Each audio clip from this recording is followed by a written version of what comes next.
We're diving straight in today to talk about not Netflix, Amazon Prime this time, on the cycling documentary. Yeah, I absolutely cannot wait for this. This is called All In. And yeah, very similar to the Netflix Tour de France kind of Unchained series that we were all captivated by last year.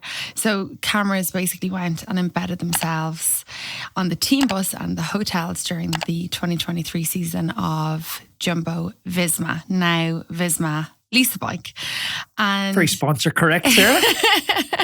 There's been some hilarious content from Wout van Aert lately online. I don't know if you've seen it, where he's reacting to every time the commentators and the pundits call it Jumbo Visma, and he's just like eye roll, and it's really, really hysterical. It's hard for the commentators, I think, to change all the sponsors' names every year. But anyway, this Amazon Prime series, basically, it's been released in a couple of countries.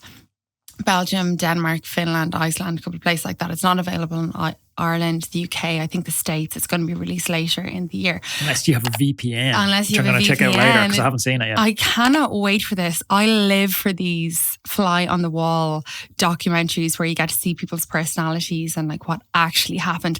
This one is particularly interesting to me because we were stuck to the Vuelta a España last year. So the show basically covers the Tour, the Giro, and like I said, the Vuelta a España. And remember those tensions and how high they were between Sepp Kuss, Jonas Vingegaard and Primož Roglič along as the Vuelta a España kind of unfolded. Sepp went into the red jersey and his teammates, who needs enemies when you've got teammates like this? They seem to be chasing him down, attacking him and, you know, trying to take the red jersey from him after all of the years and dedicate super domestic work that Sepp Kuss did for these guys. And they just came and stabbed him in the back. So let me wait. I think there's a couple of bits to it. Firstly, these documentaries are typically shit. Unchained was pretty bad, so maybe we shouldn't get our hopes up too much. Well, it was Unchained wasn't that great, but I think they were trying to bring non-cyclists into a cycling world, kind of like the Formula One version of the Netflix series. So I think coming at it from cycling fans, and you've been like covering cycling, you've been watching cycling for so many years, there was definitely holes in it. But I think that there are some good documentaries, fly on the wall documentaries that we've seen. The Wolfpack was pretty good. That was very, very good. Yeah. I think we watched it and Roglič is not there anymore. He's at Bora Hansgrohe, which is a bit instructive as to how bad the rift was. There was some stuff I'm just really curious of. The last stage, was it Montzonkelong? I can't remember. Yeah, someone correct me in the comments. Yeah. And also tell me, actually, I'd be interested to know if people still like Roglič, because he went from probably my favourite rider to my least favourite rider. Right. And when I talked about Roglič and Vingegaard doing this as Sepp Kuss on the podcast, people came for me. I mean, these guys have very serious fans who really, you know, like really were standing up for Roglič at the time. But this show really does go into and shows you the team bus and what's happening, and has very kind of insider quotes from the riders as to what was actually happening. Now, after they had been seen to kind of chase down Sepp Kuss, Vingegaard apparently... Well, they didn't wait. They didn't chase him down, from what I remember. Or am I remembering it wrong? They dropped him. They dropped him, yeah. Well, that was the next thing. So they were letting him ride, but they were chasing after him. They were for the first couple of stages when he was in the red jersey. Then on that stage at, what was the climb you said? Zonkelong. Yeah, the Zonkelong.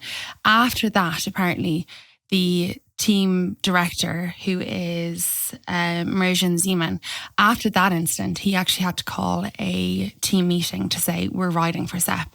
They were the joke though, because the management were saying that day that the radios didn't work and that's why they couldn't communicate effectively. But I think on the Roglič point, I went from loving Roglič to hating Roglič. But actually with time now, I'm beginning to understand Roglič is a winner. Roglič is a leader. And I don't think it's entirely obvious that a leader isn't always a team player. A leader leads. He's a number one. He's not a supporting actor. He's Michael Jordan. He's not Scottie Pippen. And that's not always that palatable to take. And that's not always in the interests of fans, you know, the greater good, because he wins at all costs. maybe that's why I know you have a question later on about who are the highest paid riders in the world. And you know what they all have in common? They're all leaders. Yeah, I agree. But anyway, looking forward to seeing this and kind of Sepp's reaction. Apparently he does have some absolutely brilliant quotes throughout the documentary. His reactions to the two guys, as I said, attacking him. What's one of his quotes? He said, he's never again in my life want to be a leader in a Grand Tour. But I think he's a Scottie Pippen, isn't he? He's a number 2. He's not the main character. Even Vuelta Catalunya this week, where on paper it looks like he's out and out the team leader, no doubt. But they're saying, is he the team leader? Is he not? He should be clearly saying, I'm the team leader.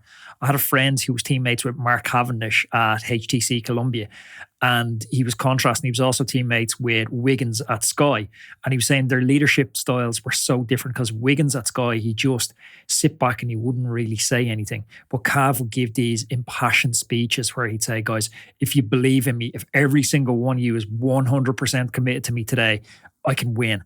He's like, I can win with all of you guys there, but I can't win without all you guys. So he stood up and he's like, he's asking to be followed. He's saying, I am the leader. Trust me and I'll deliver.